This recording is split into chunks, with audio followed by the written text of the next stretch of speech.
Hello mga katinay! So today's video nga po ay after 4 days ng malakas na ulan na aming na-experience dito, still ang mga road po ay nakasarado pa rin. So maraming lugar pa rin po yung mga hindi pwedeng daanan kasi lubog pa rin po ng tubig.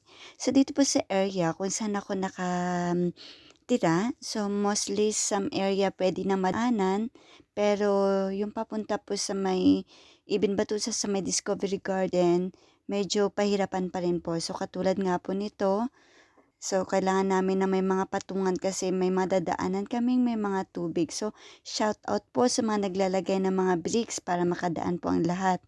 Dito na area, still ongoing pa rin po yung mga pagsisipsip ng mga big tanker para maka-access na po yung maraming sasakyan. So, sa paligid ng Ibin Batuta ay puno pa rin po ng tubig at hanggang ngayon ay cleared pa rin po. So, ito yung kagandahan dito kasi tuloy-tuloy ang clearing. Kasi yung part na dito ay malalim talaga at konting ulan lang talaga naman pong mabilis tumaas ang tubig. So, for 4 days, ito pa rin yung kalagayan. May mga sasakyan pa rin po na lubog dito. So, still on process pa rin yung pagki-clearing ng matubig. So, sa mga dadaanan natin, papunta po sa kung saan ako magtatrabaho. Kasi nga po nilalakad ko lang po. Pero mga side naman na pwede kami makadaan. Pero syempre, may mga tatawiran pa rin kami may mga tubig. So, sa part nga po nito, maghahanap tayo na mas mababaw na daanan. So, meron tayo dun sa bandang dulo, medyo mas mababaw. Kaya po, naglagay po ng mga bricks yung ating mga kababayan. Siyempre po, may mga malulupit tayong mga kasama dito na dumadaan, gumagawa ng paraan yan. Naglagay sila ng mga bricks para lahat kami makadaan dito, para hindi naman kami babad na babad sa tubig. At ayan po, ay dito na kami sa mall kung saan ako naka-assign. Sa paligid nito, itong Discovery Garden at Garden area ay talagang lupa rin sa baha.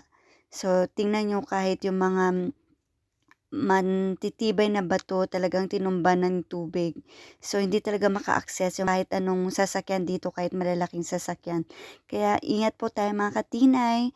So, dito sa loob nga po ng mall, almost lahat ng shop ay bukas na after ng mga pangyayari. Kasi nung mga after last 2 days, so most of the store sarado kasi lahat po ay basa ng tubig dito.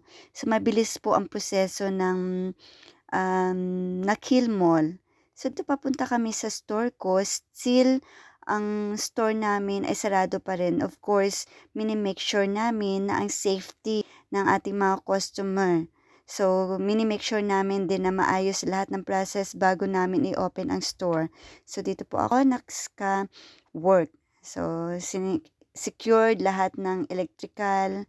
Yan. So, ready to serve na lahat. So, almost of the staff na na-stranded ay back to duty na po kami. Back to reality at ready na kaming magbukas. So, ready to serve na po ang Max Ibin Batuta. Max Gardens, are you ready to open? Yes! Are you ready? 1,